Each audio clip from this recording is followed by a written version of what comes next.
The topic is crime and religion, and we're talking to Dr. CPoe2, a psychiatrist in private practice in Nashville, as well as an ordained minister. Now, Dr. Poe, before we end the show for today, let's give you an opportunity to highlight what you consider to be the most significant aspects of the inmate study that you and others carried on dealing with the Metropolitan Jail, and to perhaps give us some clues as to how we might be able to better affect what you think that we should try to accomplish. One thing I want to emphasize at this point, Dr. Haney, is that all except one of the inmates that we evaluated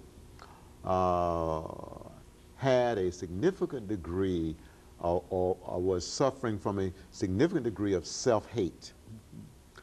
And that's very, very significant, because oftentimes people see persons who have a history of repetitive criminal behavior as willfully mean. All right, but what we discovered is that most of these men, 92%, were more victims of a traumatic environment, of a traumatic hostile environment, of a depriving environment, emotionally as well as spiritually. And so at a very early age, even in their childhood, they developed feelings of self-rejection. They developed an intense dislike for themselves. And as you might imagine, if I don't like myself, it's going to be very difficult for me to like anybody else. Very good.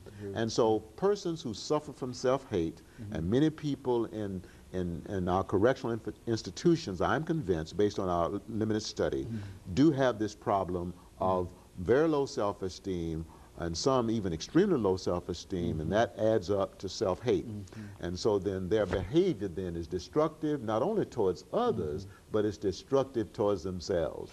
Well, should they be made aware that they lack this self-esteem, or what? I mean, how do you deal with that? I mean, well, I think that to help the inmates see that would be to give a test that helps to identify whether or not the inmate is suffering from self-hate or not. So by showing it to him based on test results, then that would help him acknowledge what the problem is.